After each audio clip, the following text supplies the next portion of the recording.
Good morning, everyone. Good morning. Um, I'm so proud of my dad, TB Joshua. Dear Daddy, it's hard to put in words how remarkable a person you are. I had the good fortune of having you as a father who sowed the seed of imperishable values of hard work, discipline, generosity, and a host of other virtues too numerous to recount.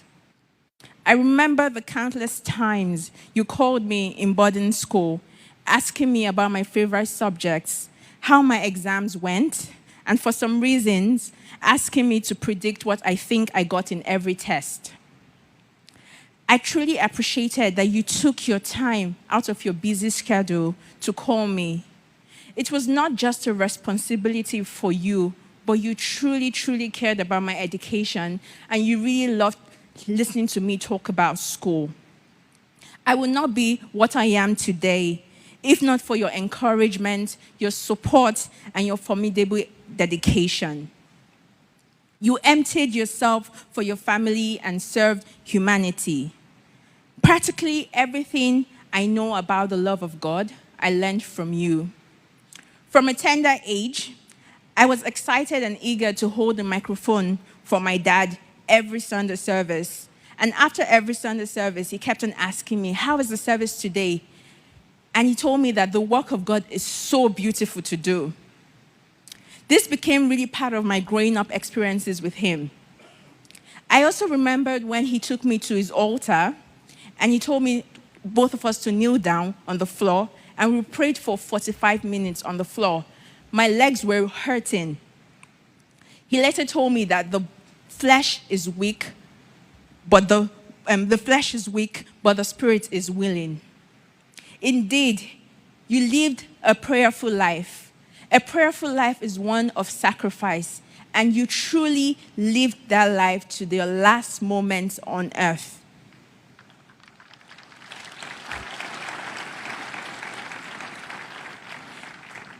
I am in awe of your love and fear of God, and I really truly understood that at a very young age, my dad would give his time, his dedication for this work.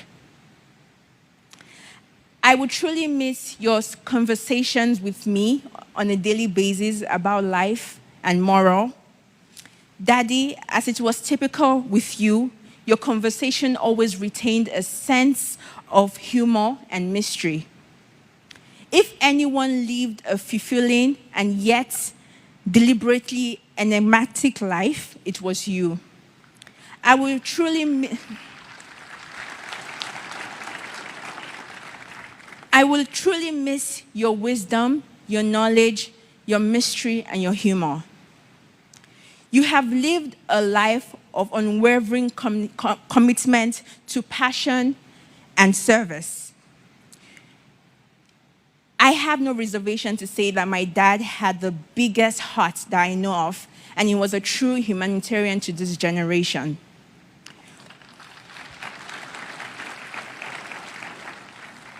What a feat you have left for all of us to live up to. I'm so surprised to hear about all the condolence messages from people around the world concerning your compassion. Even some people I've never met in my life, they all testify to your compassion and your humility. What a life you lived, such a legend and an exemplary light.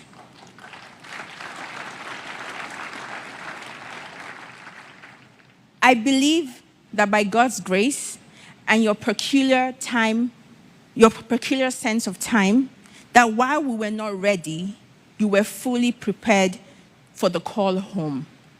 Rest in peace, Daddy. Your loving daughter, Sarah.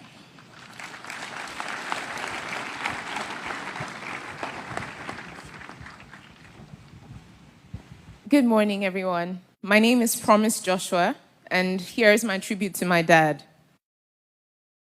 As devastated as I was upon hearing about the news of my dad's passing, I can't say that I was completely unprepared for that day.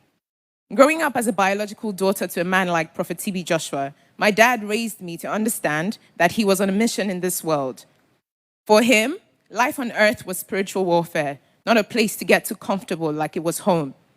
He essentially lived each day like it was his last, with most of his time spent at his prayer mountain, utterly focused on executing an assignment that only him seemed to be in the know of what the instructions were. Since I became more socially aware and more inquisitive about my dad's life, I realized that the implication of such a lifestyle was that once he was done accomplishing what he was sent for, he will be called back home to the one who sent him. I must say that my dad did an excellent job at preparing me mentally, emotionally, spiritually, and even physically for a moment like this. I remember the conversations we had, particularly last year, when I spent over a year with him at his prayer mountain, right before he eventually released me to pursue my master's. He said to me, "Before I release you, you have to spend nothing less than 6 months with me. Then you can go and do whatever you want to do." I ended up spending over a year with him. I saw him almost every day of that year. He'll tell me about how I needed to strengthen my relationship with God, carried me along at least 3 out of the countless times that he dedicated to prayer in a day. Most mornings, he would wake me up, would do our morning exercise routine, and we would have conversations about the most random topics. There was no aspect of my life that he didn't try to leave a positive footmark on in that year. By the time he was done with me and ready to release me back into the world, there was this sense of fulfillment that I observed in both of us. In retrospect, the memory of this moment is a place where I find solace now that he has passed on. I remember our trips to Arigidi Akoko, Ondo State. He made sure that I was present when he was visiting the old people in town. He would ask me to kneel with him as we kindly asked the elders to accept our gifts. They would pray for us. He would look at me and say, "This is the good life." I remember our trips from his new site to his old site. I would fall asleep in the car, and he would always make a point to wake me up to ensure that I was observing my environment, to see the reality of life for thousands of Nigerians. He'll tell me never to think that I was more deserving of the life that I had as a result of the grace of God in his life than the people that were on the street. For me, this was an important lesson that shaped my perspective and daily interactions. Lastly, Daddy, I want to say thank you for being such an exceptional role model.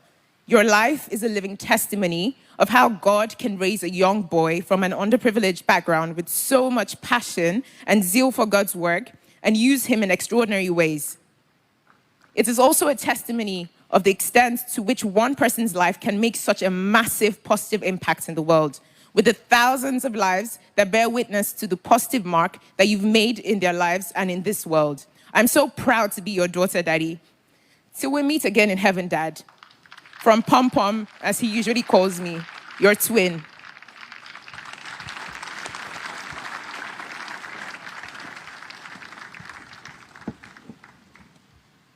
Hello, everyone. I'm Hart. I'm Prophet Tbj Joshua's daughter, and I would like to start by thanking everyone for coming out and celebrating my father's beautiful life. On that dreadful day, the 5th June 2021, my father, Prophet Tbj Joshua, departed this world to join his father in heaven, and it hasn't been the same for me again. I don't have many words to express how much I love and miss him, me, Daddy's girl. From a tender age, he showed me that his love for me was immeasurable, and I will forever love him for that. In the world where men were seeking fame, my father had a dedicated group of men, women, boys, and girls who loved the very ground which he walked on. He was clean in heart, in body, and mind, and I shall never forget the special smile, caring heart, and forever warm embrace. Knowing that I had someone who I could call on anytime and pour out my all to was one of the greatest parts about having a mighty man as a father. My father was an extraordinary person. He was not only the best role model, but he volunteered in his free time. He wasn't okay with only being a wonderful father, but he gave back to the world and helped those who were in need.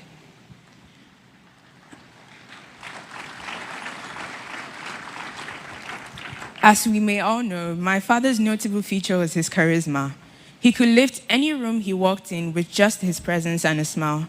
And not only did he apply this in his work as a televangelist and philanthropist, but in his daily life as a father. My father always had a smile on his face regardless of any situation and would never let anything trouble him.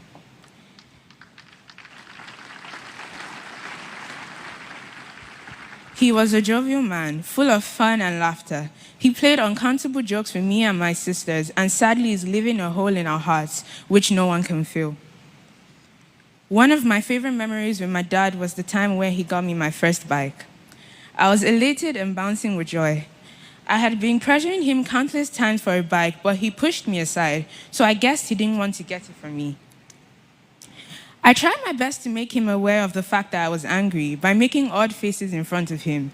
He was provoked by the fact that I was provoked by the fact that he would hug me irrespective of the tantrums I threw and still show me all the love and attention he did. So on the day I saw the big, beautiful purple bike in front of the car which had just dropped it, I ran directly to his room and gave him a big hug, showering him with thanks.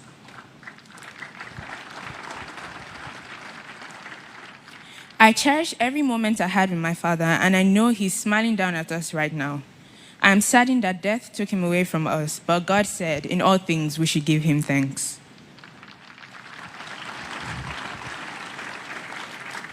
His death has left a scar in our hearts, but his legacy will stand in our lives. I feel so grateful to have had as much time as I had with him, and I will always remember having the most ambitious and remarkable father. My father was the most important person in my life, and I feel heartbroken to no longer have my father and spiritual figure with us. His memory will not only carry on in my heart, but in the hearts of everyone lucky enough to have known a delightful and astonishing man like Prophet Tbj Joshua. I am confident that we will meet at the feet of Jesus on the resurrection morning.